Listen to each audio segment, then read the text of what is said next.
affronted by the idea of extraterrestrial intelligence. I've come to be affronted by anything which can be symbolized by initials. So I think CIA, MI5, ET, UFO is offensive. I mean, it produces a knee-jerk reaction. So I'm not interested in ETs or UFOs. I think we're talking about other civilizations who are not based on planet Earth. I think we are being taught perhaps one lesson, which is that there exist tangibly other prodigious consciousnesses and intelligences, and that now they seem to be interested tangibly, materially, in making contact with us.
It's July 1983.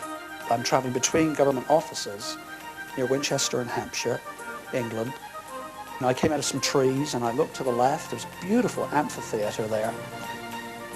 And I sort of took a second look, you know, I was like, what's that? And below the hill were 5 circles forming a cross.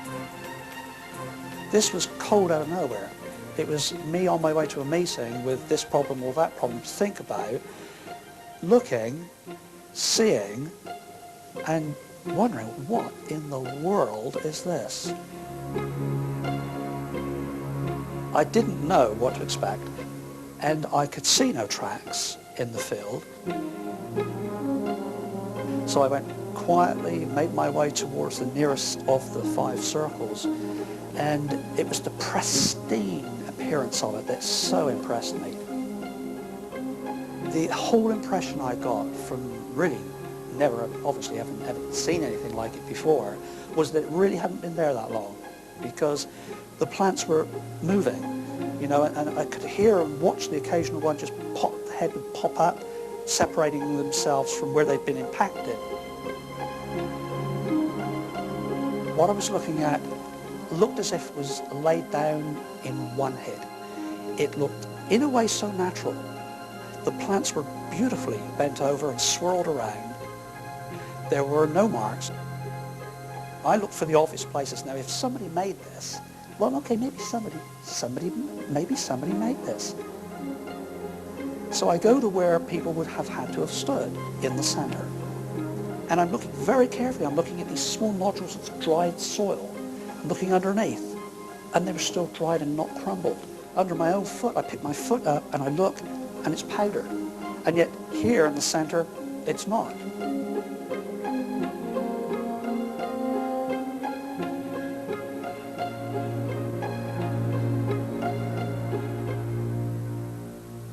I went and found the farmer, who was not particularly happy to see me. He was eventually forthcoming in so much as he was telling me they'd had them for years. This was not a random event. This was not just a 5 circles in this one field. So I go and I speak to this guy and I speak to this guy, and clearly this is widespread.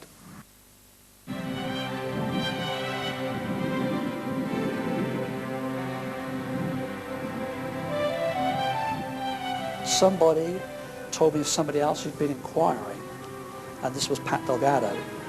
And he had been talking to a Dr. Terence Meaden, a meteorologist in Wiltshire, because Meaden was also investigating circles of the same kind, same patterns, in his county. And so the three of us came together. We very quickly became aware of a light aircraft pilot. This was Busty Taylor. In 1986, I met Colin Andrews, and we were all together checking into the crop circles.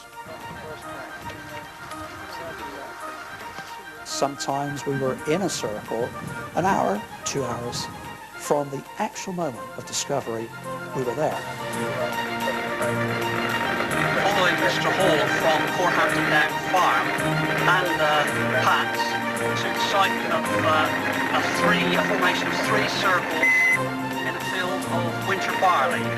You're still feeling the excitement from the farmer. I mean, he's just gone home, made a phone call to us, come back out, he's still out of breath, and this is exactly as he found it. So the single track in there now is yours Just last night? There into the centre and back again was mine. I just walked out, because I wasn't thinking, I just thought, I don't know, bloody deer have been here, and I just walked out there, realised then I saw the other 2, and I thought, Christ, we've got something strange here. So I retreated hastily, and these ladies... Now I'm listening. I'm looking at a farmer who's not knowing where to go with this. Very excited. It's like, have you seen it? I mean, how many more have you seen of these? Where have you seen them? Are they the same as mine? I mean, do they appear in this sort of crop? Are they close to water? Mine's near this pond. Are the others? This guy's, he's buzzing. And we would go out there with farmers' permission, and we had a real field day, and we really learnt a lot in those early days.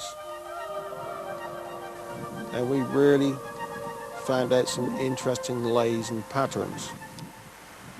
See the clockwise outer band here, outer ring. About a third of this is hidden underneath this flare here. Then you have a tightening clockwise swirling pattern at this point, counterclockwise here at this point, and clockwise centre. Absolutely incredible. Very, very pretty. Wherever possible, photographs from above before anybody walked in it. That was from the report, we would be able to say, farmer discovered it, he walked there, there's his track, is that right? Yes, it is. We can account for that. What we would then do is that we would get magnetic north on a compass, and we would take magnetic north as our first radius to the edge of the circle, and then break it up every 45 degrees. We would see whether we had an ovoid or a circle.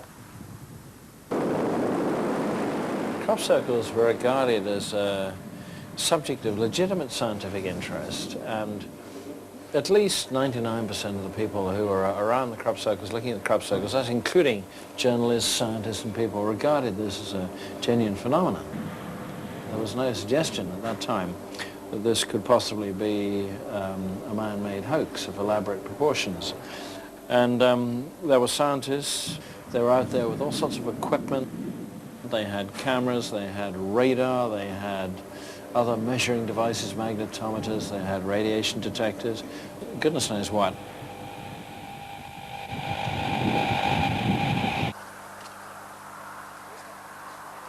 I'll take the centre one of the 3, okay? Yeah. You could just move your foot a minute. And as you can see, this is a complete straight one. Yes. That's the angle of the crop. Right. This is the type of bends that was in this. This is like a cabbage plant, but as you can see, it's a 90-degree bend. And if you can imagine, that was in the ground, and there's just enough room for the leaves and everything else to be on the ground. Plant samples, I think the first ones in the year that I started, Pat Delgado sent the first plant samples to Dr. Levengood, the biophysicist here in Michigan. Can you tell me a little bit about Levengood? He had been at the University of Michigan as a research scientist. Then he went into industry and for a good many years worked in industry. Then, as soon as he could, I think, he built his own lab at home because he has lots of personal interests that he wanted to pursue. And he and Pat made these arrangements to get some samples sent to him. He wanted to see what he could see in the plants. And so we started testing crop circles all over the world.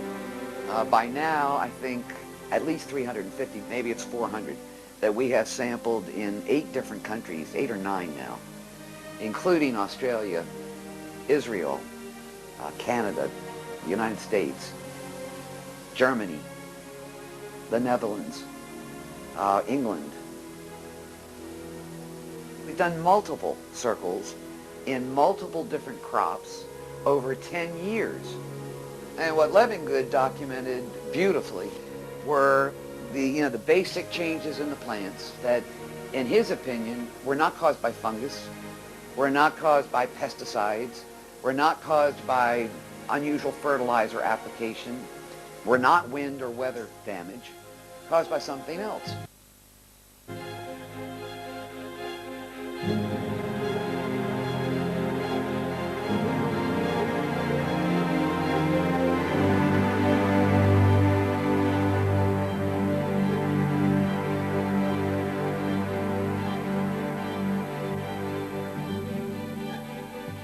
Before 1990, we had circles, but circles in large quantities, or maybe multiple circles, maybe circles with rings around them, circles with a lot of grape shot, or little circles scattered around, this sort of thing. They evolved from a simple circle, a straightforward simple circle. It was intriguing, to say the least, that it started initially circle with a single ring, then a double ring. Then we had the circle with its nearby neighbor, and that neighbor was half the size of the mother circle, as it were. Those appeared all over the south of England, and then there were 3. Now 2 neighbors, both half the size of the central circle, in a straight line. Now that was doubled, and at 90 degrees, so now we have 4 forming a Celtic cross. Unconnected satellites, but a traditional Celtic cross.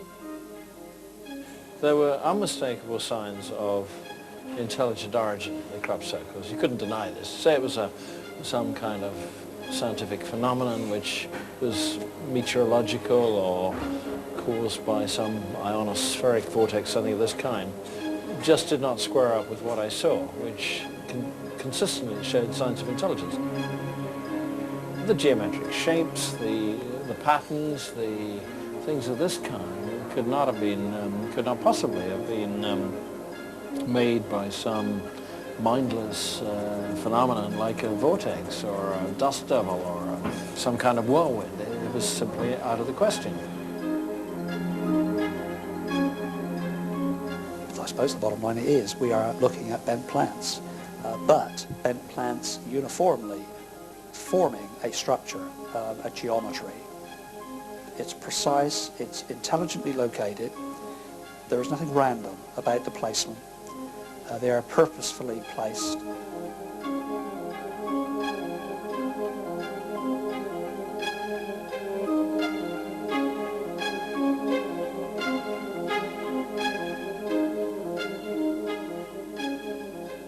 Some of them have this very complex energy print. Nowadays they're all just swirled. These ones are very, very, very interesting because they've got this sort of energy pattern. And I always liked studying those ones because they're almost impossible. In those days I was wondering whether they were made by people, and things like this are almost impossible to hoax. These aren't just arbitrarily placed as circles. There's a certain magical way in which they've been laid out. If you were to graphically present it as a grid, you more or less get that. a hexagonal grid or triangular grid, standard triangular grid, and here are your 3 edge alignments, one going up there, one going down there, one going down there. So there's a line just clipping 3 circles, and I call those tangents, which is what they're doing. It's one line, it's tangenting 3 circles. I was really struck immediately by the precision of the thing, and as far as I was concerned, it helped to explain the beauty of it, just as a graphic. So the only way to do this really is to design it to be such. Yeah. The chances of it being accidental or Oh, yeah. some sort of natural occurring. Well, you could say maybe natural, but certainly not some drunken farmers. For me, the crop circle phenomenon started on August the 4th, 1985, when I found my first Celtic 5, which was about 4 miles from where we are now. I went to all the museums, the London Museum, Salisbury Museum, photographed everything I could find in regards to Celtic symbolism, and from 1985 to 1989, all the symbols I'd photographed up to then appeared in the crops. I was flying with Busty, and he said to me over a place in Hampshire, you know, it wouldn't be quite something to see all of the patterns we've seen before all overlaid into one intricate design. And the very next day, that formation was on the ground, more or less where I'd said the words. That one was the Celtic 5 with a ring around the outside of it. The formation is absolutely huge. In front of the harvester now is the centre of a circle, and it is absolutely enormous. Very much larger than any of the circles connected with annular rings we've seen before. And here we come up to the first circle, which is formed on the annular ring. The heads of the plants on this side lie over the top of the plants flattened during the formation of the annular ring. This is definitely genuine. I think we've got a number 1 again, the first of its kind. So it was the 2 combinations put together then. Of course, when you check the, the Celtic symbols, it's there.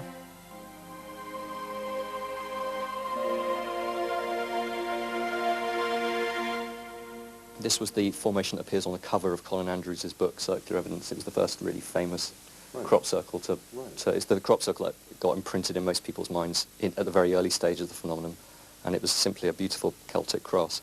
It was very interesting that if you drew a pentagram on the outer circle, just hang it in there, it encloses a central space that is the size of the central element. And if you repeat that procedure, you take the central element and hang a pentagram inside it and fill that space with a circle. That circle there is the size of these 4 satellites. So you've got the same proportion expressed twice invisibly in this formation, which is one of the reasons I think why it is very pleasing. There's all this stuff going on, which is always the case in good design and good sacred art.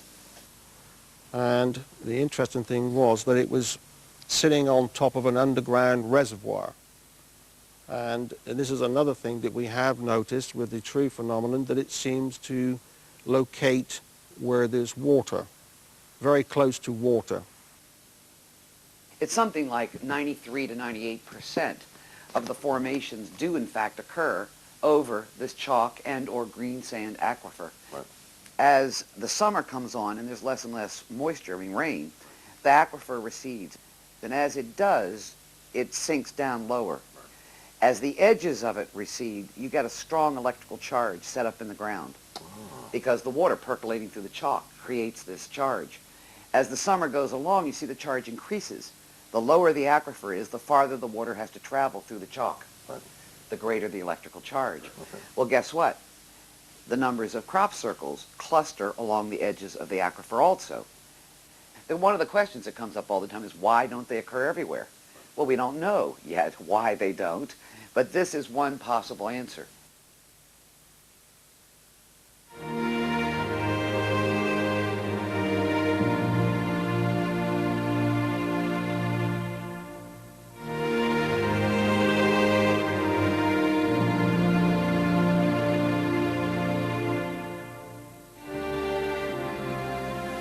Originally, all of this land here was covered in trees. And then about 7,000 years ago, the people came here and they cleared the land, and it was really the heart of England. It was the beginning of farming, and there was a huge community actually able to live here. All of this landscape was worshipped as a landscape, and it was also laid out in what we would call the Druidic or the Celtic wheel. The place of the north would be associated with winter and internalizing. The place in the east would be sunrise and new beginnings. In recent years, archaeologists have discovered probably the most ancient site ever found in Britain. On your farm? On Golden Bald Hill, which is next to our farm. It's much older than anything that's ever been found before, probably by at least 2,000 years. And what was the nature of it? What was? Well, a habitation site, and people lived there, possibly dating back to 6,000 BC. In this area, you'll see carved on the hillsides a lot of white horses. And the white horse is the symbol of Britain, Albion. And it's the carrier of the soul to the other world. A lot were done in the last century. And when they dug into the hillsides, in many cases they found the ancient, the old horses. There is remaining one big white horse at Uffington, which has now been proved to go back to at least 2,500 BC. They were meant to be seen by the gods. They were meant to be seen from above.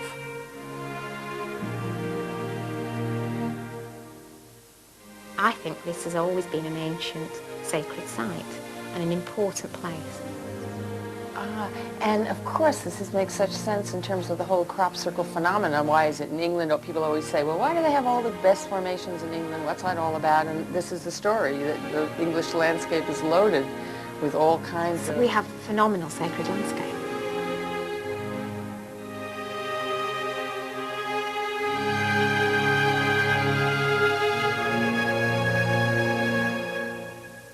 I strongly believe that man came here, probably from all over the world even, thousands of years ago, and worshipped here, and built Avebury and Silbury.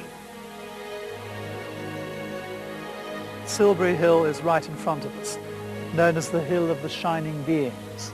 This is a very, very ancient and the largest man-made mound certainly in Europe.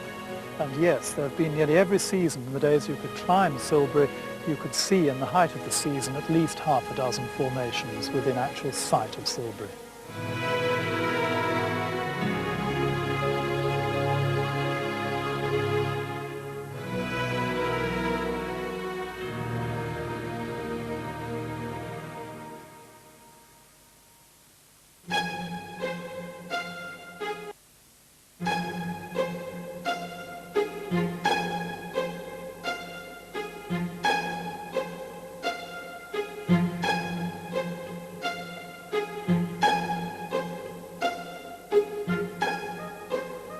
In 1990, a whole new event happened when we got the linear effect, because we got the shaft which joined the two circles together.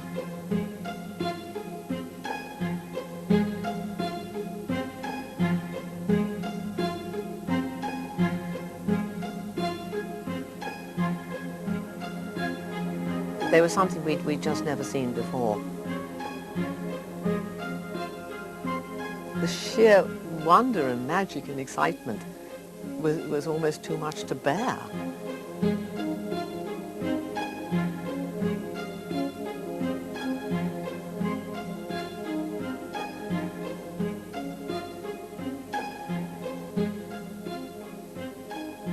In 1990 we had the very first pictogram.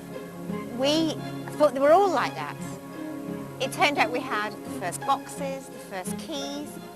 Prior to that, they'd always been circles.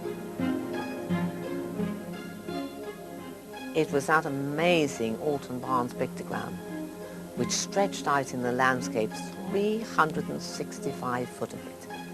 And it was unheard of. We'd never had anything that length. But not only just one, there were three of them in the area, which had all occurred almost the same night.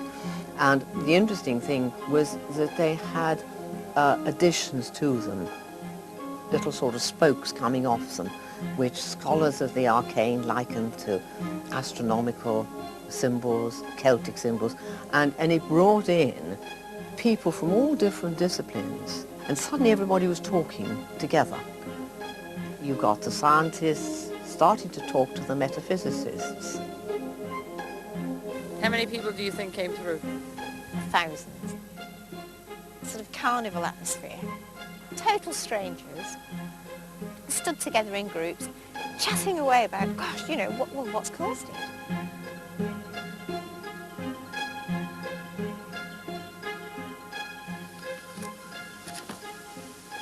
See, I love these. Look at that. That is a piece of history. Look at that.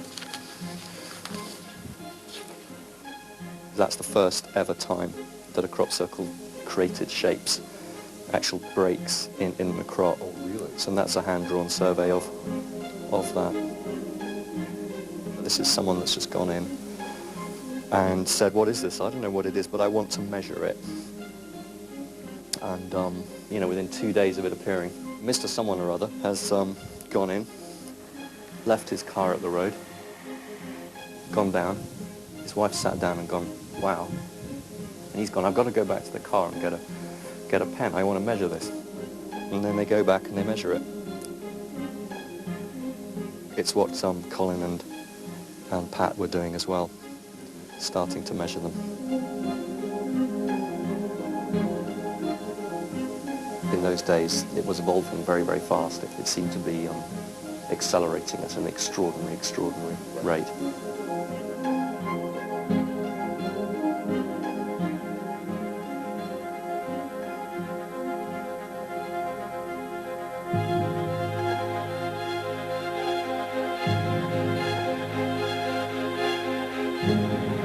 I had a helicopter and I got there when it was really quite fresh, and it was just totally amazing, that circle.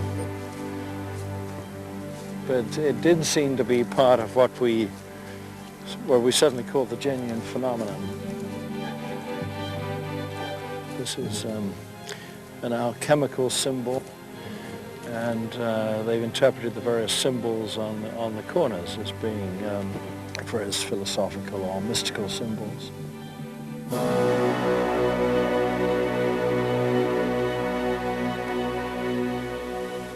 It's quite complex. You think it's got a basic threefold geometry, but it hasn't. And you also think those edges are straight. They're not. So let's have a look. Superimposed on it is a perfect triangle.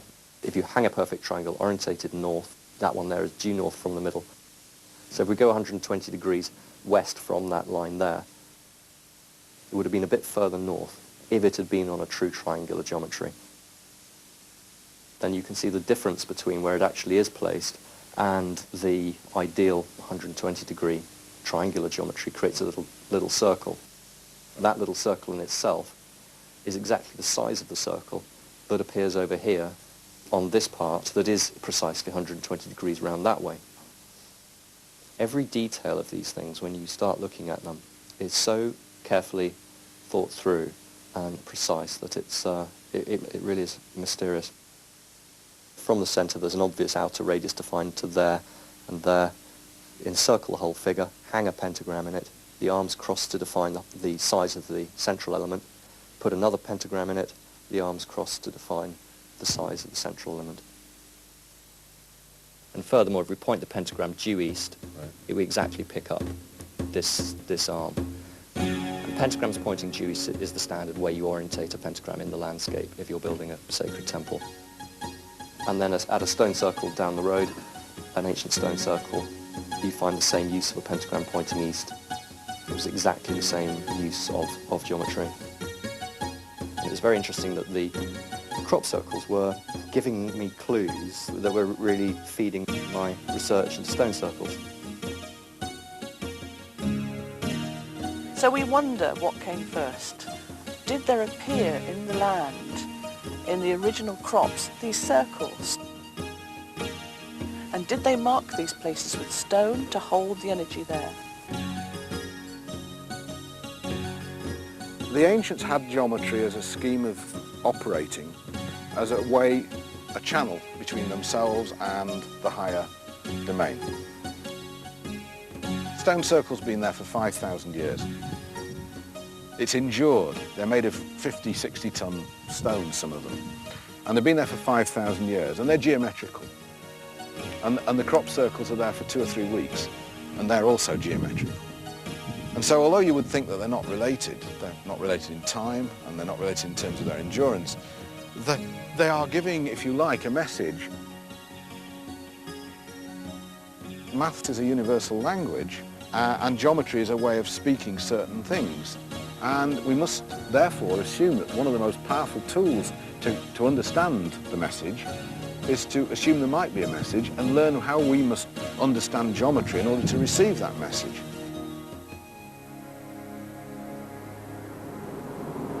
In order to fully grasp what's going on here, you have to study geometry. Geometry is the organization of space within which all objects happen. So every object has a relationship to some geometric principle? Yeah, every object is geometrical. It's got, all the natural world has geometry built right into its very structure. The principle of sacred geometry is? People who study sacred geometry believe that sacred geometry embodies the notion that all of nature is organized geometrically, whether it's the natural world or the unseen dimensions. The symbols that we see in sacred geometry used in churches or in paintings or in the occult world all have their derivation from some geometric organization of the subconscious or the unconscious mind.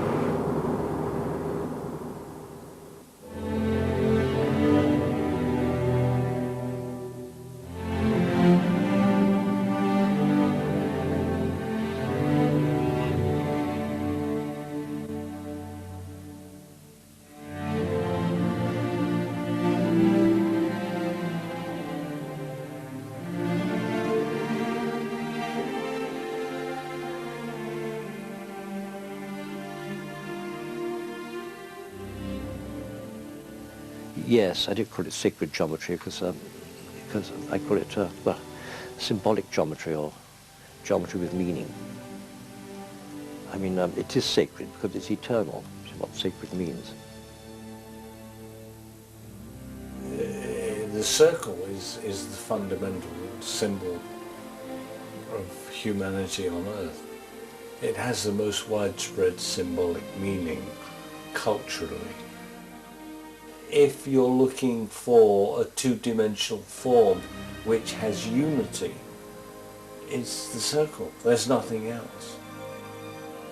Scholars and philosophers in different ages have perceived this as not the most appropriate, but the only possible symbol of God and divinity and heaven.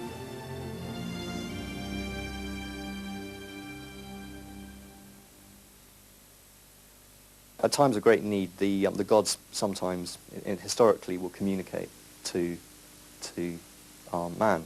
And the medium through which they do that is always traditionally Mercury. Mercury is the messenger of the gods. And the Hermetic arts and Hermetic traditions have specific fingerprints, one of them being the pentagram. So the pentagram is the star, right? It's always used by wizards and witches. You may say nowadays, how can we express that? And you can express it by saying that all the ratios of the pentagram are golden ratios. And the divine proportion is the most special, or golden ratio is the most special proportion of all, because as the part is to the whole, so the larger part is to the smaller part. The small thing to this is the same as this to the whole thing. The proportion of the small to the large is the same as the large to the whole. That's right. And even here, this is the same. If you follow this process of increasing the five-fold stars, right, this and this is the same as this to this, or as this to the whole. The genuine crop circles look so harmonic. They include harmonies which can be found in ourselves.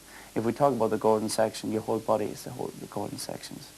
The lengths of the bones to each other are always everywhere in the golden section. So, golden section is everywhere. And so it's also in you and it's also in your mind. And if you see something which is proportioned in the golden section on the golden mean, you feel familiarity with it. And of course you are, because it's all over in you. And you are a living example of the golden section.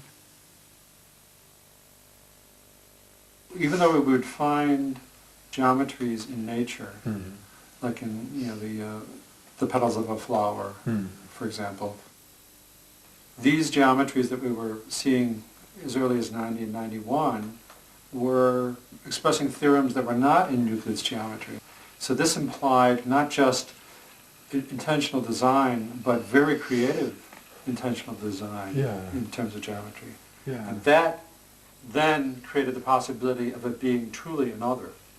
Some other intelligence, very intelligent, creating these circles with these geometries and doing something new. As a school maths teacher, what pulls me into it is that nobody's ever seen these designs before or thought of them. They're not just brought out of old books, you know. It's not just sacred geometry from old temples, it really isn't.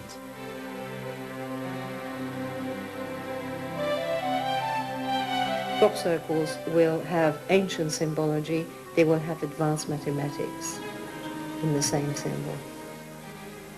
When we really follow this closely, we can see that there is a train of thought coming through.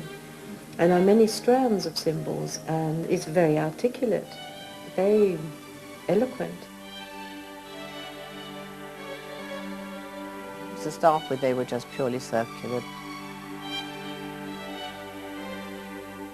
Then we got into the linear aspect. In one year we had insectograms.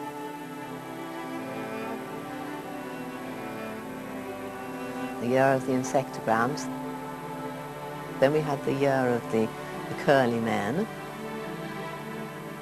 Oh, that was a lovely year. Then we had the year which was very organic, where we started getting the scorpions and the bees.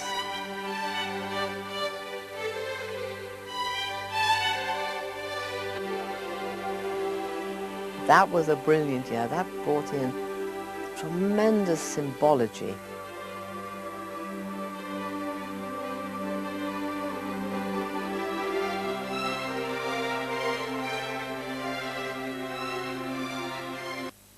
Then we started getting the fractals. That was exciting. We then got much more into the maths, the geometry.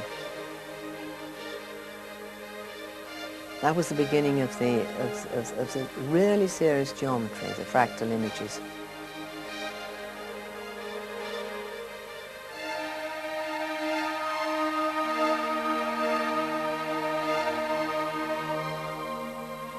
Where we've got the cock fractal here, you can actually calculate it mathematically.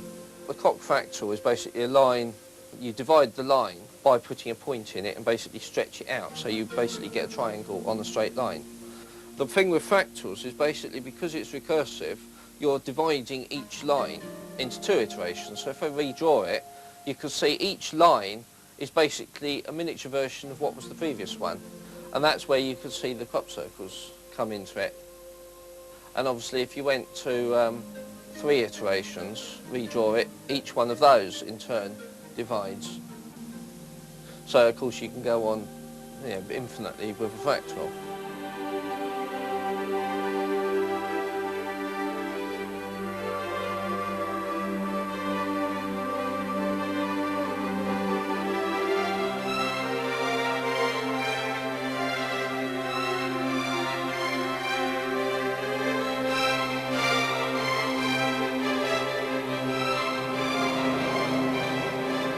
In 1996, we had the Julius set appear very close to Stonehenge. Now, my friend Rod Taylor, who's a pilot, was flying with a friend from Exeter back to Thruxton, which is where we are now. And they circled around Stonehenge, and my friend Rod Taylor was taking photographs of the pilot. Well, they left Stonehenge, came here, Rod got out, the pilot got back in after being refueled and flew back down towards Exeter, and then noticed this formation next door to Stonehenge. Now, they sort of worked it out, the time lapse between when they were there to get here, refueled, back in the plane, back was about 25 minutes. And they swear blind that that formation was not there when they were circling around Stonehenge at the time. So we got a 25-minute gap where 140 circles appeared at Stonehenge, rather mysteriously, and really we haven't got to the bottom of that one yet. This is indeed the queue to the, right the way up to this crop circle. It's absolutely extraordinary.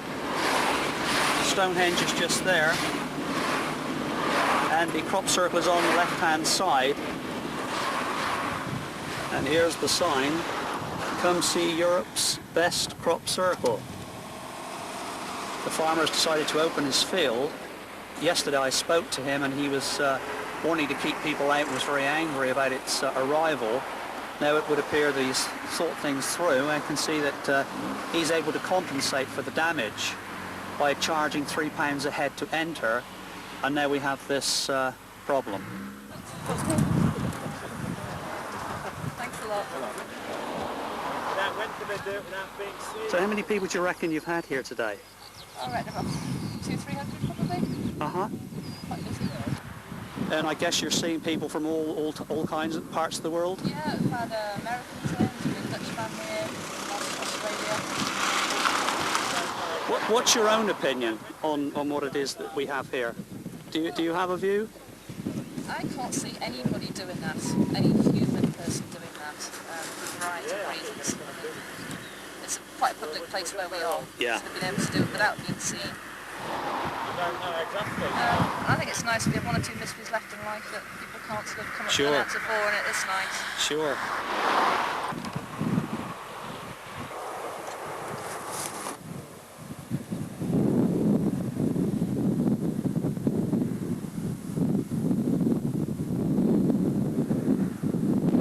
So they're doing pretty well, actually. They're on the back end of it. So what you got so far, Richard?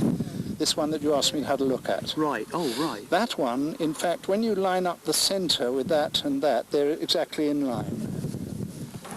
Thanks, Laura. With the compass bearing, you know, we've been talking about the central circle and the open end cutting either side of Stonehenge. Have you been able to look at that or confirm that? Do you have a compass yourself? Is that that might be... That would be a good thing to do, I think. My compass shows from the centre of the circle to the right-hand side of the stones is 0 degrees. Right. And the open end, which is here, to the left-hand side of the stones is 0 degrees. The centre of the circle again? Yes, centre. Right.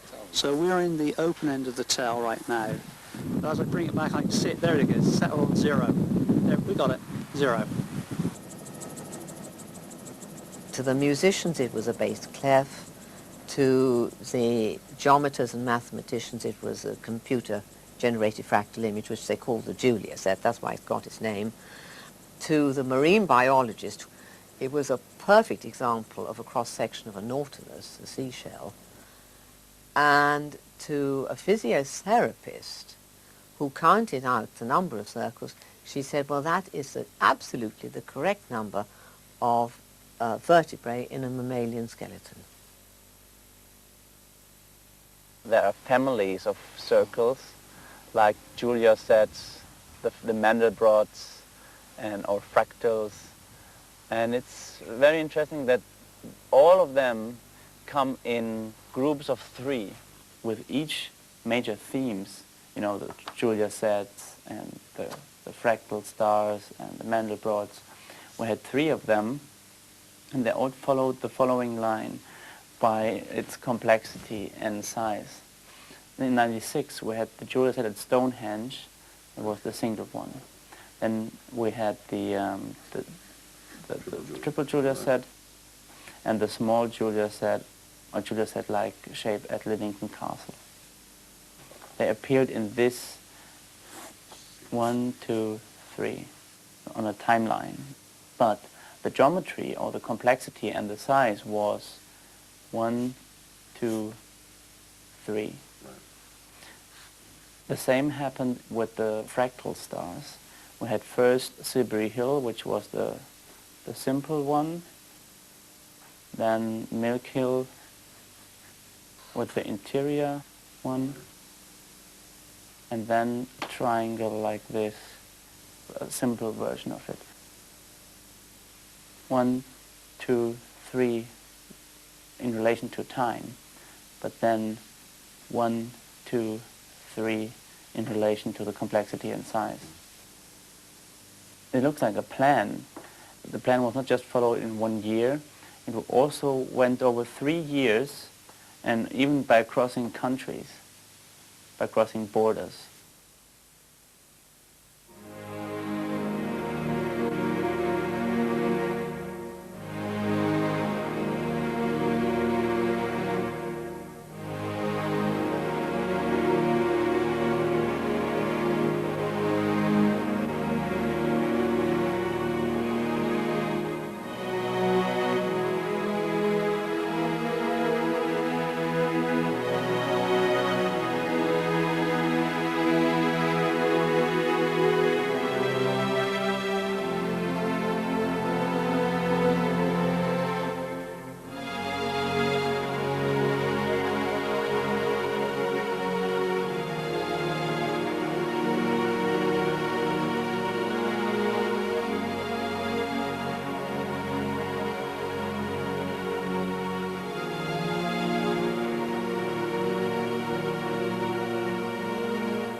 We're being forced to consider that this universe has all kinds of intelligences all around us that we have been ignoring. Particular intelligences can act freely within the universe that we inhabit. And they don't have to be our intelligence. They can be mysterious other intelligences, you know? I think that's really what's so fascinating, is that the various domains of intelligence show that just like we are a particular intelligence within the cosmos, we can make art in participation with other forces, so these other intelligences can do the same thing. Well, I think the one thing that people misunderstand about art is that the viewer is part of the art. Right. The art without the viewer doesn't even exist. Right. It doesn't exist unless it's viewed. That is what the art is about. It's in the moving through time and space, the evolution and the unfolding of the experience. When you look at a painting by Van Gogh, you see a picture of a landscape, maybe some people walking through it and stuff like that, and yet in that you can also sense his energy, who he is, who he was. You get there's this whole encapsulation of this person. So if I was to look at and analyze crop circles, I would try to look at him in terms of like, how do I go back to the creator from this, the same way I look at a painting.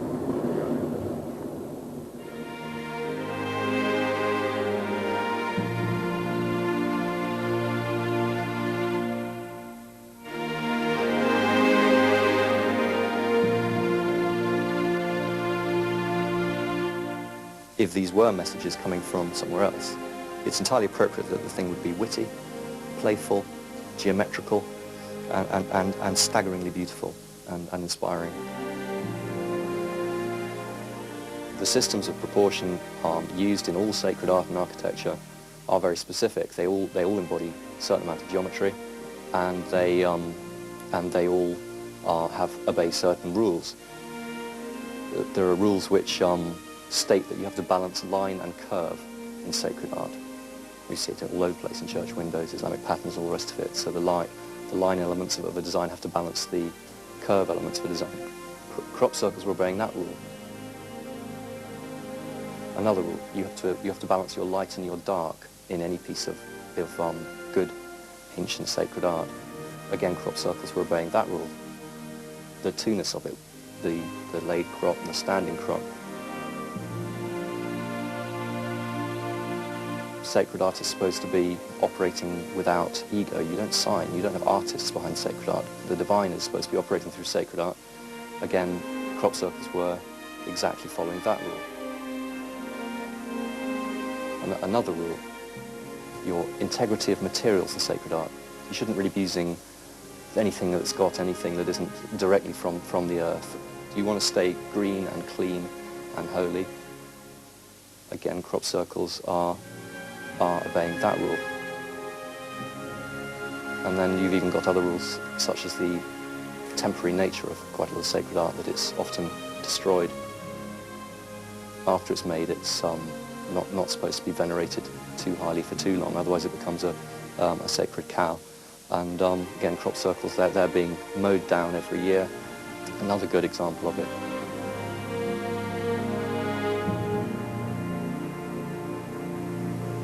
Crop circles are the finest example of modern innovative sacred art for our times. There's no competition. There's no competition. There's nothing happening in the visual arts or modern arts at any level, anywhere on the planet at the moment, that begins to compare with it as an art phenomenon. And there is no artist, certainly, who could begin to compare with the artist who is behind the crop circle phenomenon in terms of design.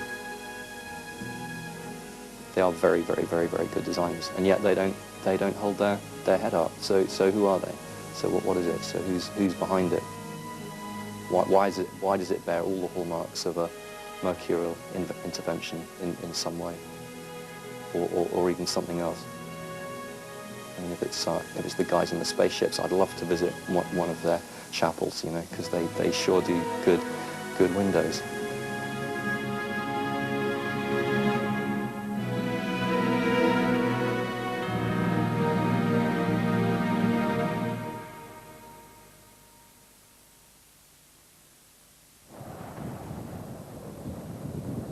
Okay, you don't know, of course, where to walk. What we're going to do is we're going to follow the tram line, and then we take the proper tram line to go up into the formation. So we just go in there. To be honest, I thought all the crop circles were big hoax, one big fake. There is a phenomenon, but I don't know exactly what it is. People are fairly limited in their way of thinking. They want to have the answer, it's alien or it's human. And I think it's something in between. I don't think it's aliens. I don't think it's coming from outer space. But on the other hand, there is a phenomenon. It's not just one big hoax. Something extraordinary is going on here. And I think it has to do with our own being, our own way of thinking. Well, let's see, let's not miss it. So in fact, in a way, we are creating them ourselves, but not in the traditional way of putting the crop flat with a board, but I think we do it ourselves anyway. It's not coming from outer space, it's us. We are looking at ourselves. It's our own mirrors we are looking at. Okay, let's go in. From what I see from here now, it looks a little bit violent to me. You see the crop is shooting up already again. It's a little getting up. There's one thing I learned in all the years I'm coming in the crop circles, is that it's very difficult to judge by eye just is it genuine or not. I tried to do that when I came for the first time. I thought, oh, this is genuine, this is not, just by looking at it, but that's very difficult. Every crop circle has its own character. So this is done in straight lines. If you can see, it's alternating. This one is on top, then you have this one, then it's this one again. You see the different layers. So if this is man-made, 2 people were needed to do this, at least. Why is that? Because it's not that one side went down and then the other side. You can see that this is is over this again, but this is over that again. So what you need is two people who do it alternately. I'm not saying people did it, but that's how difficult this is already. Only this small part already is not that easy. It's not that straightforward as you would think you look at it for the first time. There are lines, you can call them pathways, but there are construction lines under the crop. This one is very obvious because it's laying on top of it. This one is less obvious because it's going under it, but when you follow it, you will see it's one big line. And the rest is constructed around these lines. These lines are not as straightforward as you would think. You would think so it's a hoax, it's all man-made, but that's not the case. Sometimes there are lines that you don't need, and lines you do need, are not there. The bending in the notes is something that only happens very occasionally. There's a misunderstanding about it. A lot of people think you will find it in every single crop circle. I only found it in a very few crop circles. A lot of times people will mistake, I will give you an example in the standing crop. This is the way how crop grows. It comes out and then goes up. Now when this goes down, it gives you the impression that there's a bend here. That's not the bent notes. Bent notes are the ones, in fact, that are the middle ones, the straight ones, that are bent. And that is amazing. That's unexplainable. I believe there's a phenomenon. I'm not going to look for bent notes anymore in every single crop circle. I try much more to get the feel from what does it do to me? What does the shape do to me? But it's the general feeling. And all the plant research, I will leave it up to others, to Nancy Talbot and people like those. They can do this kind of research. That's not my business, in fact.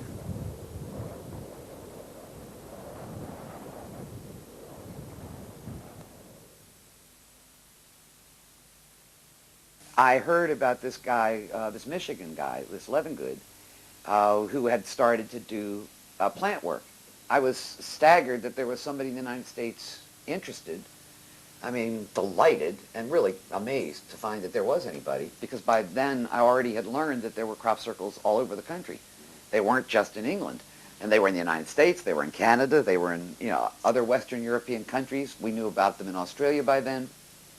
And both Burke and Levingood, as far as I know to this day, are pretty much committed to the idea that the causative agency is an ionospheric plasma, and the plasma that's generated in the ionosphere, and then descends to the Earth's surface, goes to certain locations for whatever reason, the aquifer connection, some sort of magnetic anomaly or whatever, and leaves these impressions in the crop as a result.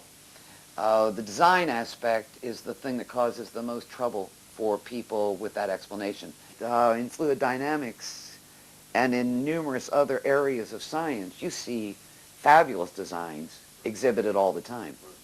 I mean, you just look for a minute, think of the head of a sunflower seed, just think what it looks like. Or a snowflake is a common. I mean, how amazingly intricate is that? I mean, the shell of a seashell, snowflakes. I mean, there are millions and millions of examples of nature creating incredibly intricate designs. I mean, the major point is, I think, for people who don't know anything about crop circles, is not to jump to the conclusion that because you've never seen anything like this before, right, that it is supernatural. Right. It might be supernatural, I don't know for sure. But look first at the obvious. We have still only scratched the surface of what is there to be understood.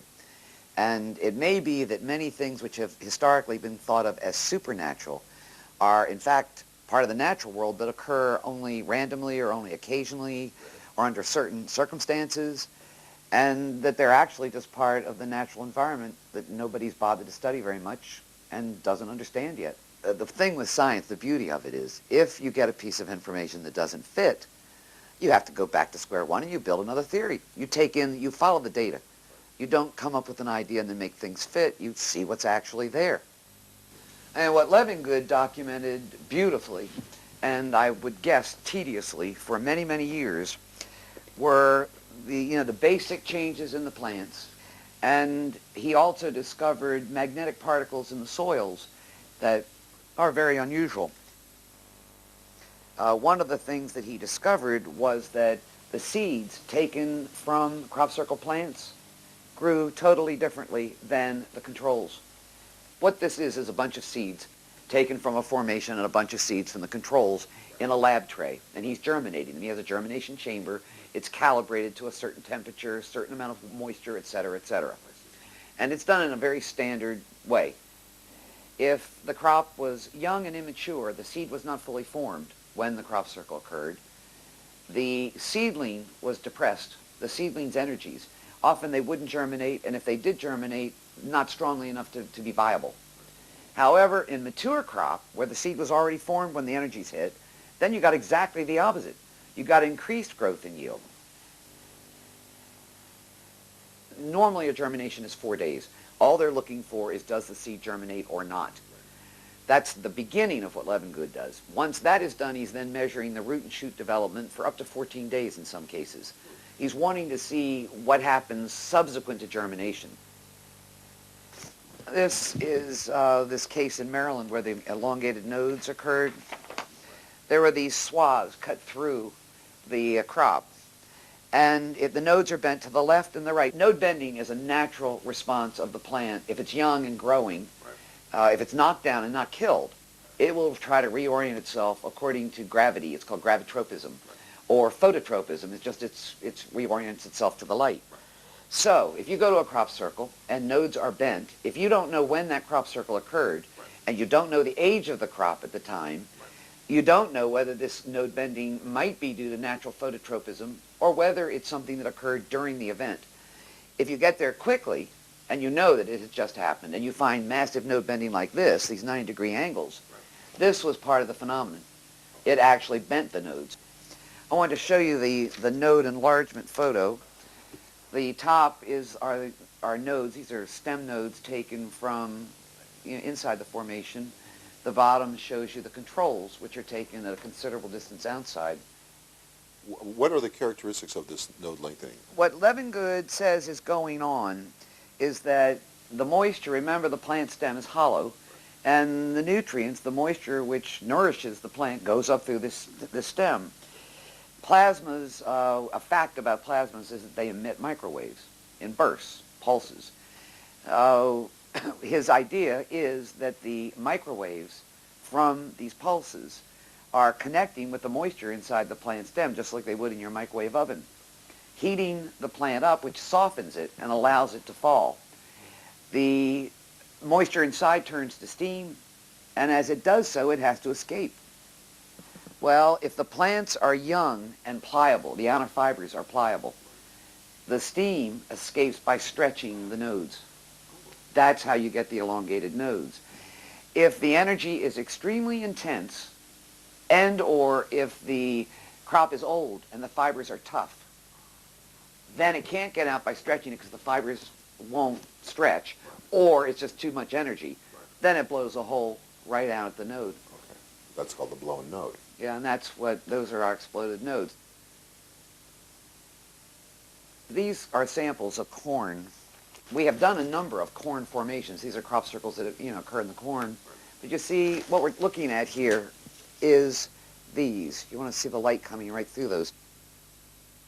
The crop was down, and here were these expulsion cavities. The amount of energy that it would take to do this in full-grown corn must be quite astounding. When we do this sampling, a lot of people think that we take a plant stalk here or there. Well, we don't. We take hundreds of plants, thousands often, say 50, 60, 70 samples, and each sample it consists of between 10 and 20 plants. And then we do the same thing in the controls, starting immediately outside the circle and going up to 500, 1,000 feet away in several directions. Then the idea is that you compare what you see in the plants inside to what you see in the plants outside.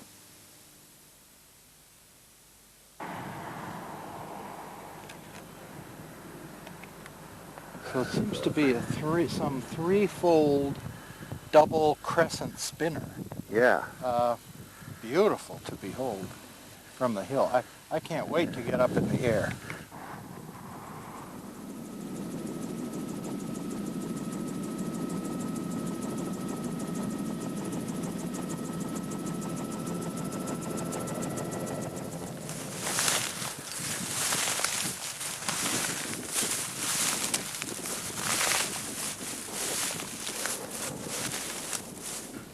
So, how do you explain this?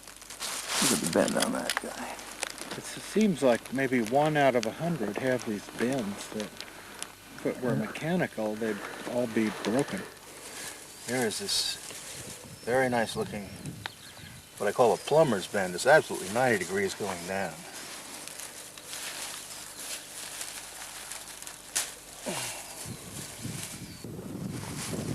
Master Lou found that one. It's beauty, huh? Yeah. Yeah, that one's good. Wow, you find a magical bend. Yeah, quite a lot of them. Yeah. Ah, lovely. That's a beauty. All right, this is a case in Salem, Oregon, 1997, out on the West Coast. We found node length changes in the plants in this formation, and we also found a massive incidence of expulsion cavities. The controls in this case were taken away from the formation in this direction and away from the formation in that direction, out into the standing crop. What we discovered was that we had significant node length changes inside the formation, and we had these expulsion cavities. But what we also found in the standing crop outside the formation, the supposedly unaffected crop, we found node length changes which decreased as a function of distance away from the edge, and in a completely linear fashion. Those are the controls taken north and south. The node lengths are decreasing the farther you get away in the standing crop. Again, if you talk about man-made events, how did they change the node lengths in standing crop that is apparently completely visually unaffected? There's a law in physics known as the Beer-Lambert principle, and it simply describes the precise way in which matter, any matter, absorbs electromagnetic energy. Well, if you're using node length change as the equivalent to exposure to the energy, then as that decreases, when it does so in a linear fashion, it means that what caused the change has got to be electromagnetic energy. Because the Beer-Lambert principle, that's what it's describing. Then you have another interesting thing. You've seen many standing centers inside crop circles. Right. Well, guess what? The standing centers often show as much change or more in the nodes than what you find in the down crops surrounding them. And the hoaxers are telling you, well, they knocked the plants down. Okay. Then how in the world did they do what happened to the standing plants? I was just thinking, I wonder why the crops didn't fall down if they were affected.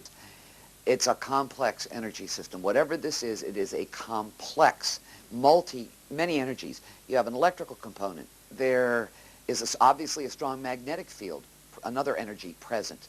There may be energies we haven't described. The point is it's not one single energy doing this, and each energy is functioning independently of the others and chaotically. It's called a thermodynamically unstable situation. It means you can't predict precisely which thing is going to operate which way. I would think that local weather factors would affect it. I would think local geographical factors would affect it. The type of crop, the age the crop is at the time it occurs. All of those things are probably factors in whatever the final result really is. This is obviously a very fresh one. It wasn't here 10:30 last night when we drove past, and we happened to spot it this morning as we were driving down the road. When we first got into the formation, the first thing I did was test it with the compass, and taking a bearing down these sort of side arms from the central star, I was getting about an 8-degree variation in north from the very centre of the circle to about where we're standing here, this sort of distance. And then from where we were standing here to the outer edge of the crop circle, it was all constant. So, in other words, the fluctuation was occurring between here and the centre.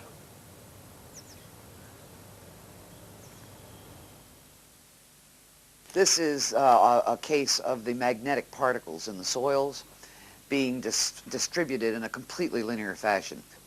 What we've discovered now in formation after formation all over the world are these tiny little rounded particles.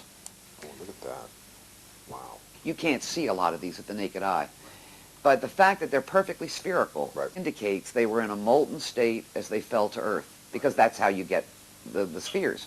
We used to make lead shot that way, right? Revolutionary War, we heated the lead up and we dropped it off towers because it forms spheres.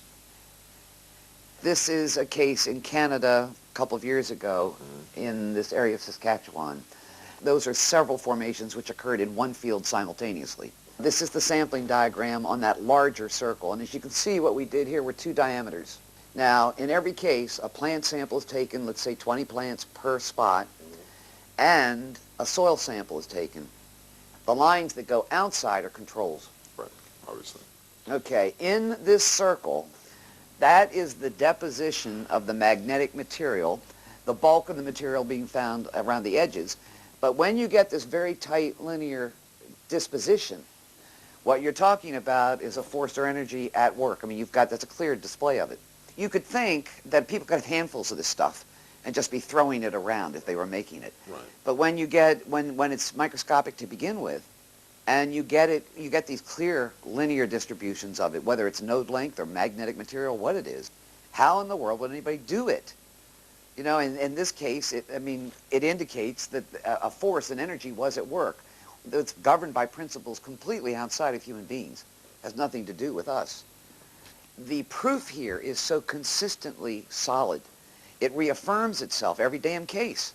It certainly affirms that it's made, or these things are created with the manipulation of some sort of exotic use of energy.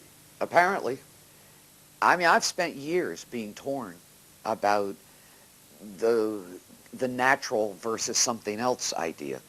And it's only in the last year, with an accumulation of a number of experiences, that I've gotten to the point where I cannot personally think that I cannot understand this as a phenomenon without some kind of consciousness involved. I have no idea whether it's my consciousness or the collective unconscious of Jung's or the consciousness of quanta. I mean, I don't know.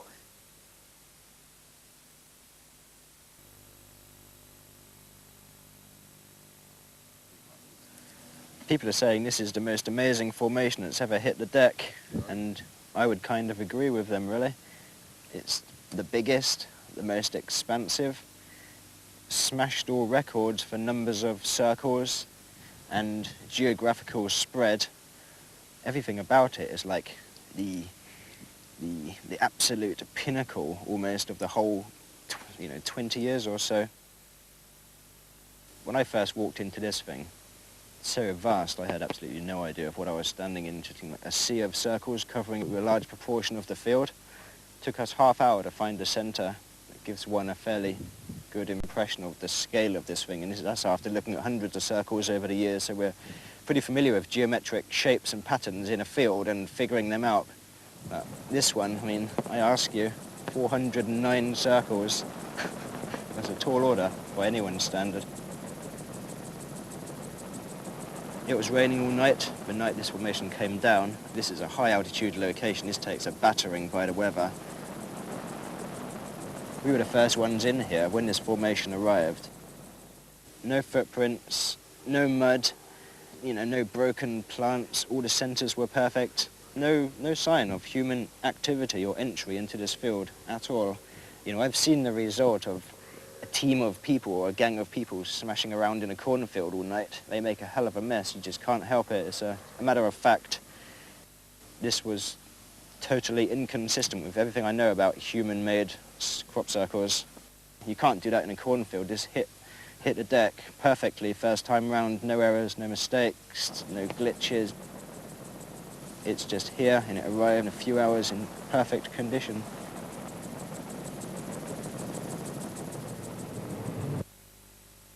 Well, certainly in the early days, there was a strong feeling from those of us who were there that there was something around here. There was something of an invisible nature which was around, which was either making the circles or was associated with the circles.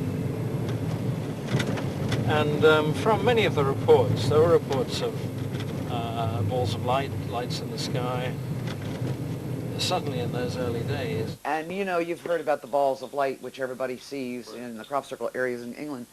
Well, often they're seen when there's no crop circle in the field. They're simply in the field, the lights. And in most of those cases, after the light bulbs have been photographed or videotaped or whatever, a crop circle will occur in that location, sometimes a week later, or 3 weeks, a month, whatever.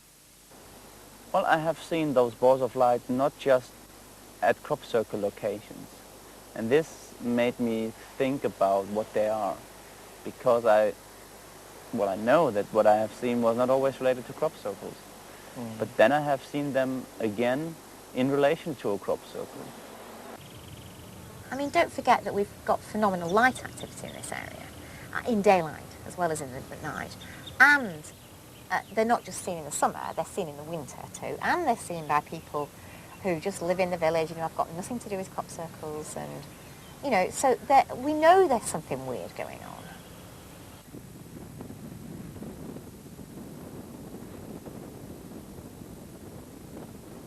Avebury, Alton Barnes, you know, that area, where they are seen really quite regularly, captured on film several times now. Particularly, I mean, those taken by Steve Alexander, for example, in 1990. Yeah, we walked from that brow right across. And we were just about to leave, you see. I was leaving. leaving. We saw it, yeah. I was picking up my gear, put on my shoulder, and I turned and I saw this object come into view. If it had been actually 5 seconds afterwards, we would have missed this, because we would have carried on up the hill. Now I actually turned round and saw it. Yeah. I mean, it came into view, it turned, then it went down into the corn, and it moved through the corn, scampering through that. Moving between two formations, crop formations that are in the field, moving from this one to this one. And it knew what it was doing, it knew where it was going. Intelligently controlled. Dropping down into a tractor tire mark as if it's looking at the tractor tire mark. Nothing random about it. There's no movement in the prevailing wind, you know, moving as you would in the direction of the wind if this was a balloon or something similar. You see, the object came down and it stopped for a long time. So I thought I'd pan away to the rings to give you the distance from actually where the object was and the rings were. Pan back and give you an actual relation of the two distances.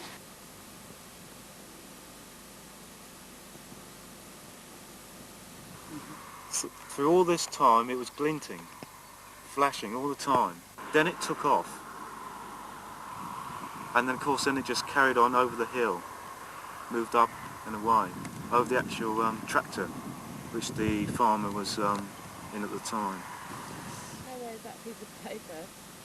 It's a bird. What, a shiny bird? You know, I spoke to the tractor driver who was seen on this film that Steve took, and that ball went over the tractor driver's head by about 35-40 feet. And what the tractor driver sees himself, as you can see on the film, he stops his tractor as he sees this go over the top. And so we have on film this ball of light. There's no question in my mind that whatever those balls of light are, they move in a purposeful manner. If it's a random natural thing that's happening, then I think one in a 30, 50, 100 will be filmed. Somebody has a camera and has the copper on to film it. But that's not the case. It's half, even more than half of the sightings are filmed. Like Donald Fletcher, he walks at Barbary Castle, he does not even have his camera on the tripod. There the balls of light are already.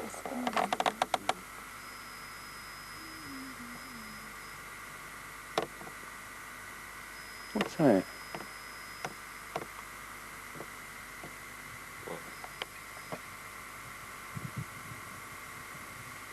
I can't think what that is. Can you see it moving across? No. What? Where the camera's pointing? That's a bit of dust in it, fly. The big question is, number one, do you think the balls of light are intelligent? Yes, Okay. I'm convinced. I'm convinced. No.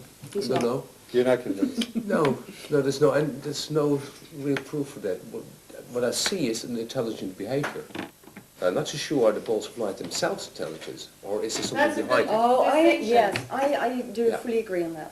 I do believe in So they could be intelligence. envoys or whatever you want to call devices or probes. Yes. or something Probes like Could be. But it could be that they're intelligent themselves. that. Right, right. Yes. Yeah. Are they energetic or are they a device? I think they're energetic.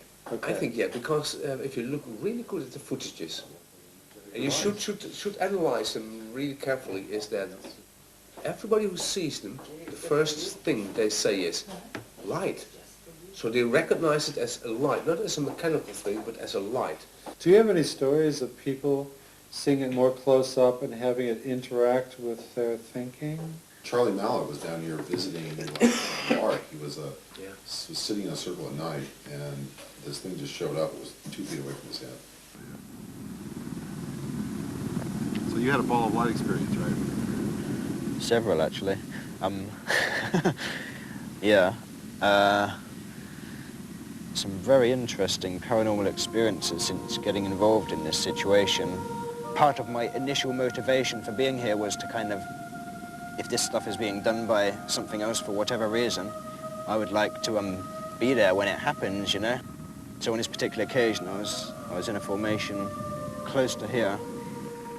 Before I actually saw or physically experienced anything, probably about 3 to 5 minutes before this happened, the whole atmosphere in the formation changed, or at least in this particular part of it.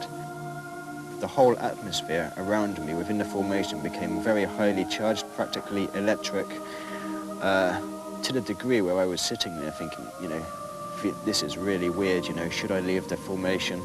And a ball of light just appeared directly in front of me for some glowing sphere, kind of orange, yellow, translucent, not really casting much of a glow, and it didn't really do much. It just kind of appeared, hovered above the ground for something like a minute, quite a long time. I had enough time to kind of, you know, get up and move around a bit and have a look. And strangely enough, as this ball of light appears, the whole subjective, creepy, bizarre feelings all go, and I'm just in a normal, everyday situation, but there's this ball of light there. It's there for up to a minute, and the ball of light fades out. It sort of like fades to nothing over a few seconds. And I fell asleep immediately. Have you guys actually seen your own balls of light in fields or in crop circles? Mm-hmm. You saw, so was it at night or during the day? I only saw one really ball of light, and it was at night time. It was floating over a crop field. Slowly, took about 2 minutes to go from one side to the other side. This was such an amber ball. It looked like a fireplace, an open fireplace. So it was getting bigger, smaller, bigger. And just floating slowly until it disappeared behind the shed. And I thought that's going to take 2 seconds and I will see it again. I never saw it again. It stopped while it was behind the shed. It's very strange. How far away were you? A couple of 100 meters. Yeah. It was pretty distant. I had to use my binoculars to really see it. Yeah, I saw it. I was there as well. I saw it with the naked eye, but I missed the details that he saw because he had the binoculars. Balls of light are certainly seen around the hills here. This is why we have Golden Ball Hill, because the memory of balls of light have always been seen there. Are these places of communication with intelligence beyond this physical world? Who knows? But certainly that is in the folklore of the land here. Will-o'-the-wisps that were caught here in England and Germany, they are called Irrlichter, and they have been observed for centuries. How do we approach phenomena in a way that is open enough that we can actually see what it actually is outside of our own We have to lose our illusions and our preconceived ideas. We have to leave that behind, because when we go with preconceived ideas, we see our preconceived ideas. We think by analytic process, and then what we need to do is we need to synthesize what our analysis reveals. So part of the thing that we do is that we break something down into its component elements and then forget to put them back together again to get the larger picture. Ah, yeah. Right. Well, that's our science emphasis. Science is the reductionist aspect of things. That somehow, if you analyze all the parts, you've got the whole, but of course you miss something much bigger, and you can never get the whole by just adding the parts back together. Yeah, that's really true. Science has come full circle and realized that just dealing with objective knowledge and the validation of objective knowledge is giving them an incomplete picture of the universe. And they can't solve some of the problems that they wanted to solve with that incomplete picture. So all of a sudden consciousness has started creeping back into scientific approach to the world. And now consciousness studies are like some of the biggest things even in physics. Theoretical physicists are knocking their brains on this issue of consciousness because the subjective element has now been reintroduced into science. Now, consciousness doesn't operate just in a three-dimensional world or a four-dimensional world.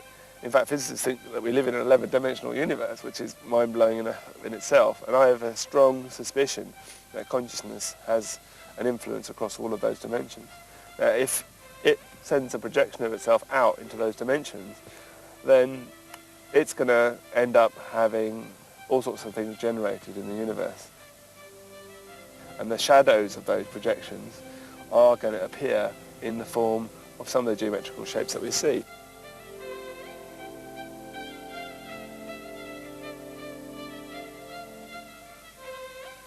I was interested not just in simple circle formation, but the more geometrical versions, and thinking, well, how could these be created? And I was very interested in the kinds of shapes that were coming up and how they seemed to be variations, if you like, on a theme.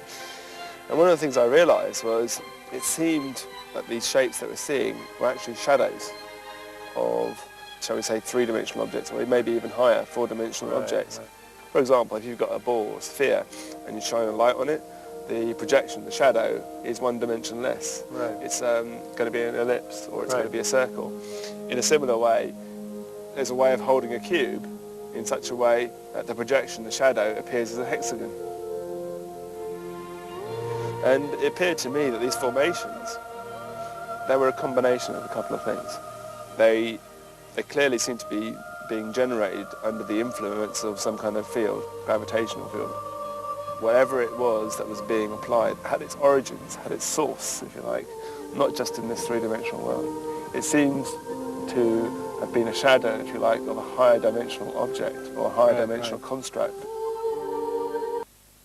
If there is some higher consciousness or whatever, interaction from a higher dimension that we're not aware of, what we're seeing is we're effectively seeing the wake that's been left behind by the object as it's gone through our dimension. Say, for instance, if you imagine a speedboat whizzing around the bay, you'll get a wake of the water behind it where it's disturbed it.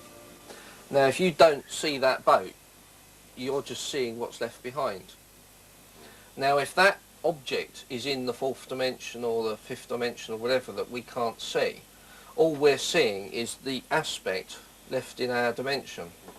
Basically, if you look at this from a cross-sectional view, it's actually a pencil. Now, in one dimension, all you see is like a little line contracting. 2 dimensions, you just see a hexagon expanding and contracting. And of course, 3 dimensions, you can actually see the shape going through. Now, if you imagine this is our world, this could be some entity from a different dimension passing through, and we're basically seeing in our 3D universe the image of it. To take it one step further, looking at it from a crop circle point of view, if you imagine this is poking through, the actual shape here is a tetrahedron with a sphere on each tip. As it more comes into view, you can then end up with the Barbary Castle formation. And if you rotate that round,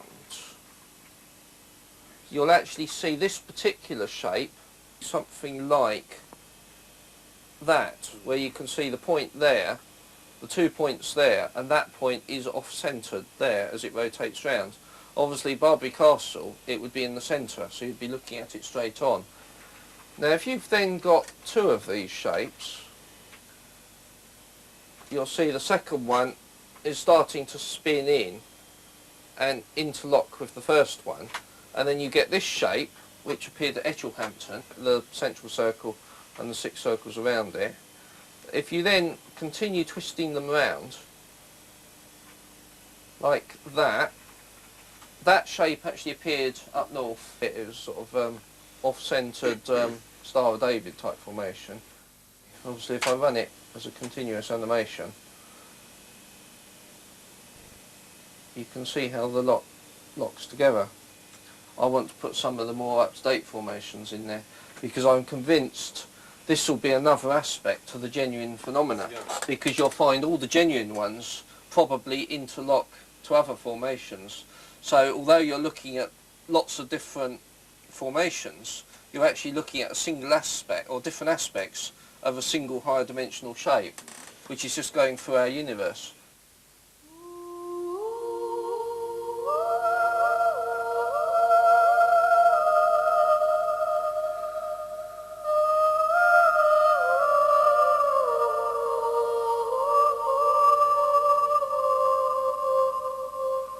So we're in the single small Julius set at Chiselden, south of Swindon, discovered Friday morning, the 2nd. The floor lay is very, very beautiful.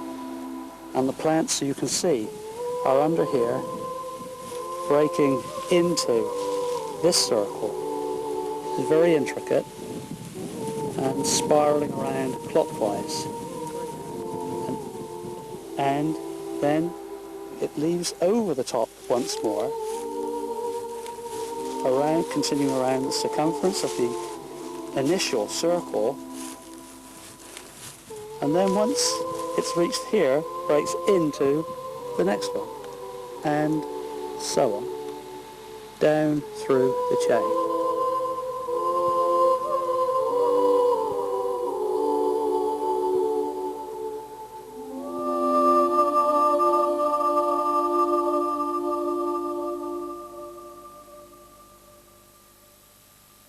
In the 17th century, people, when confronted with these shapes, called them either fairy rings or mowing devils or strange markings in the grounds, and they were absolutely convinced it was done by either the devil or infernal spirit or witchcraft, because that was the mindset of the time. Anything that was outside the norm was obvious that it was done by the devil, because that's all they could see, and it was obvious it was done by witchcraft, because that was the way they saw things. So now, when something out of the ordinary comes, well, it's obvious that it's a hoax, that's man-made. I think hoaxes are indeed part of the phenomenon in that they keep it a mystery. That is, it's always possible to say, oh, I know that was done by somebody, they're all done by somebody. And so people who don't particularly want to think about it have an easy way out. And that every phenomenon should allow that. So people don't, it shouldn't be so challenging that you can't avoid it. If you want to avoid it, you can say, oh, I know it's a hoax, and get off the subject. I accept that hoaxes exist. I don't believe every single thing that appears in the field is a genuine thing. But hoaxing doesn't explain the phenomena. If hoaxing offered an answer to what goes on in our fields, year in, year out, then okay. But it doesn't. These things are happening all over the world. They're happening all over Britain. They've been happening for, what, since the late 60s, early 70s. They've been documented since the 70s. You know, you're talking 30 years. These guys were kids. Who was doing them then? We've been having formations for 10 years. Are you telling me that people are every summer for 10 years have been going out night after night after night creating formations? I mean, it doesn't make any sense, does it? And where do they practice? Yeah, where do they practice? Where's the practice ones? Are you know, they don't practice. There's never a half-finished one. No mistakes. You know, I mean, it just doesn't, that doesn't make sense. And how do they get away with it? How are they not caught? How have they done it? If anyone said they'd done it, I'd be very interested to know how it was done. Because I can't, at the moment, see any way in which this can be done physically by the old stomping out teams. And when you get the real masterpieces, the hoaxes sort of fall away and they just stand back in admiration like everybody else. And these masterpieces, there's never a blunder in them. No, something incredibly ambitious and very elaborate. and you won't find any stupid mistake in them. And it's the unforgiving medium which will fall over in that wheat crop. The wheat's not going to stand up again easily. Saying that people have been going out for years and years, all over the country, all over the world. I mean, how many people are we talking about? And what kind of an obsession have they got? You know, I mean, they go out in rain, they go out, you know, in all weathers, in crops like oilseed rape, which stinks, covers you in yellow. It's a horrible crop to be in.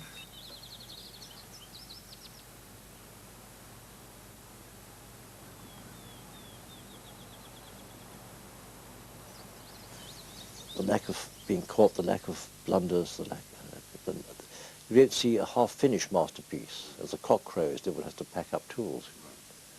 It's, they all give the impression of being done in one go. They're not spot-on accurate, but they've got a rhythm through them, like an artist would do.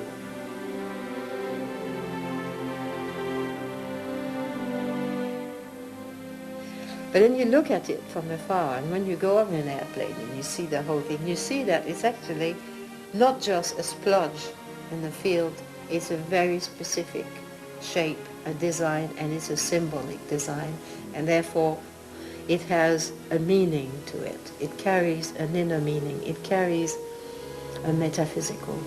It's a metaphysical thing. It tells us the meaning beyond the physical. Each circle is an invitation to look into the meaning of the symbol, and therefore you're made to look at all these wonderful, wonderful teachings in all directions, and suddenly your mind is encompassing many different aspects. It has an effect on the person. You recover your sense of awe, your sense of wonder. A feeling of awe leads to a feeling of appreciation, of gratitude. You begin to have a feeling of reverence towards the whole, towards the greater.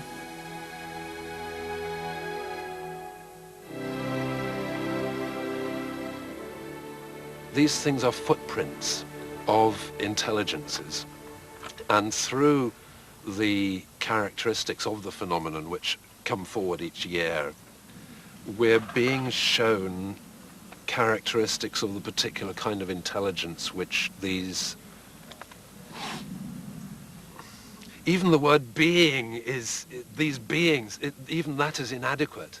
But, and so we're being given some detailed signs of the nature of this intelligence, which is undoubtedly very compassionate and understanding, and also educationally motivated.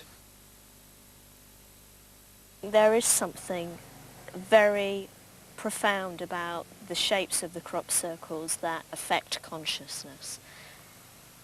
I think there are ways in which we can interact with our environment that can enhance consciousness, and I think crop circles are part of that. I think that there is a technology behind them, and that technology is consciousness enhancing technology. There's a trickster element. There's an exceptionally high-level element too, which involves, for example, complex mathematics. And there are multifaceted other elements which we're only just touching into, but the focus I've been giving, anyway, has been not so much the formations and the phenomena, but actually what is the empty space which these are containing, and what is the essence which these are demonstrating in terms of the effects of these mysterious intelligences, which even from an advanced esoteric viewpoint, you can't give a name to it. You can't say, oh, it's angels, oh, it's ETs, oh, it's the past, oh, it's something else, the collective unconscious. You can't, that doesn't satisfy the question either. We're left with this deep pool, this empty space into which to fall. The question that you get asked, what makes crop circles, it is a non-question. It's an impossible question, because I'm not sure necessarily that there even is a source. I've got this funny feeling it's some weird feedback loop. They're created almost spontaneously by the interest in them, and yet by some...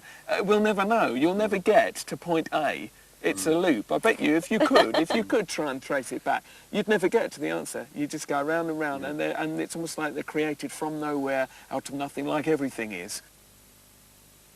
I'm sure there's a dimensionality to this which we are just not capable of seeing at the moment. It's obviously clear that the circle makers are going to great trouble to keep these designs coming down, and if you assume that there is some kind of code in here, it's not just nice designs, but there's some sort of code, then they're obviously putting in a lot of code into the system here. And if it is code, which surely it must be in some way, there's a lot of unraveling to be done at some future date.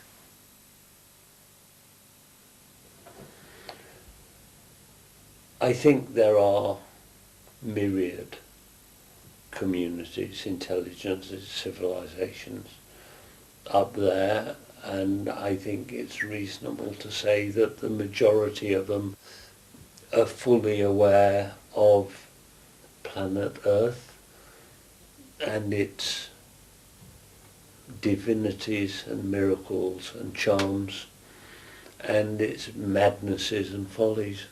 I think we're in the early stages of a process of universal intercultural mingling. The issue is it's got to be done very, very gradual in homeopathic amounts, so that we actually develop, amongst other things, a certain immunity to the potentially destructive influence of incredible positive energy coming our way when we open up to the other beings in the universe in which we live. I think they do know that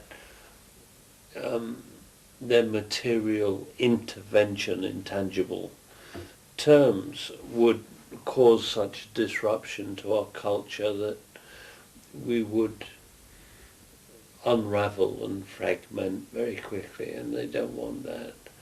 So I believe this is one reason that they're playing very gently with us, and it's certainly a reason why they're playing with those groups and individuals who wish, who choose, who volunteer to come and participate. I mean, you know, traditionally, what do we think in our culture?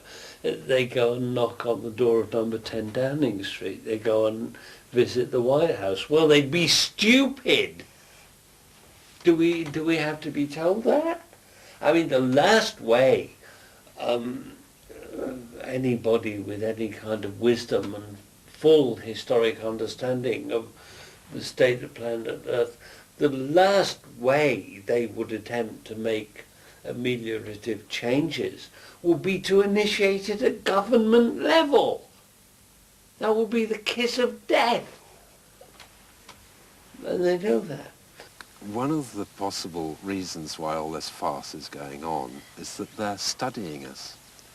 Because obviously, you know, if you were a god or an ET or something like that, you would be sincerely asking the question, why can't these humans wake up and stop this suicide process they're on? You know, what is it that causes them to continually make difficulty for themselves and kill each other and cause so much pain? And so you could see it as a research project by these beings to provoke us with the stimulus of, you know, just putting it in front of us, and then to study all the ways in which we avoid truth being put straight in front of our face, you know? Because they're getting it. They're getting all these avoidance strategies, blocking strategies, confusion. You know, if you were a cosmic social psychologist, it would be a wonderful microscope into the psyche of humanity. And if that were the only justification for this phenomenon, that itself would be sufficient, I think. I think that they've been looking at us for a long time and thinking, oh, God, how long do we have to sit back here and watch these clowns screw themselves up At what point are we going to be allowed to just move in and tickle them and persuade them and seduce them forward? At what point can we break this terrible pattern? Are we going to watch this beautiful blue planet screw itself up finally? Do we have to watch this? Can we go in? And now they're coming in. Now, clearly, you know, because we are who we are, we want spaceships on the White House lawn.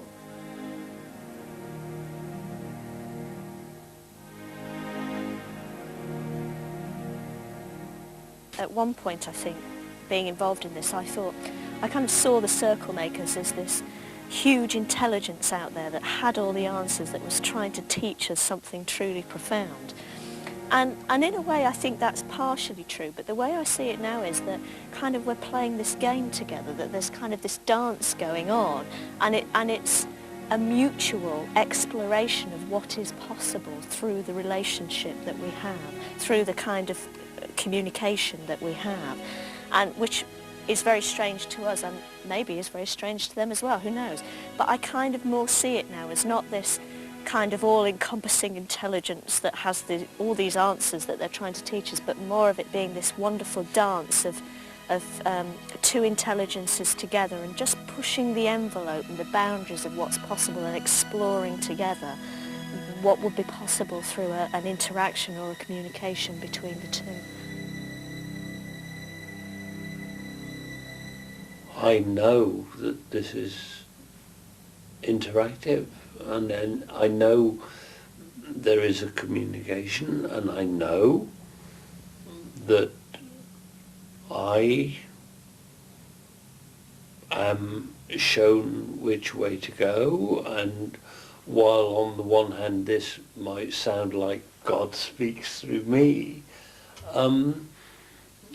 I don't see it that way at all, and I know many people in their work around the crop circles who are receiving nudges, encouragements, directions, clues, hints to draw them forward.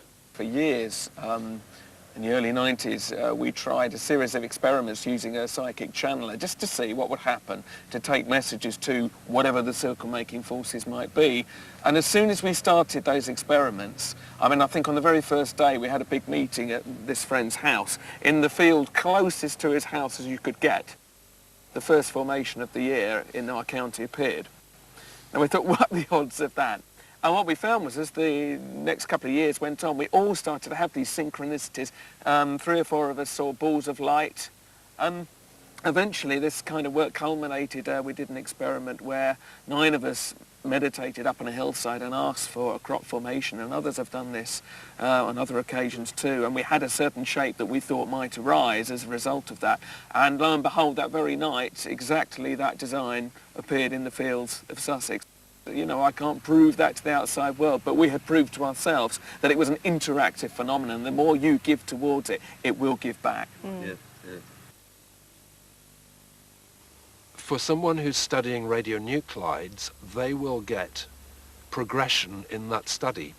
For someone who's studying mathematics, they will get progression in that. For someone who's working psychologically, they will get progression in that. In whatever way we map our reality, we will get progression into it, and no one individual possesses the answer, although we're all progressing with clues. Oh, well, you go by, you judge the intent by what the actual effect is, don't you? If people say, what are crop circles? If you ask about a person, what sort of person he is, it says in the Bible, by their fruits you shall know them. It's what they do, not what they say. And so to observe, to find what the crop circles are for, you only have to observe what they do, how they change people and in what direction. Are they satanic? No, there's no evil or harm in them at all, as far as I can see. They never hurt anybody. They never harmed anybody. They've only inspired people, and some people have been disappointed by them, or by some aspect of them, but that's their own personal business. They haven't hurt anybody. I think that the crop circles maybe are occurring now because there are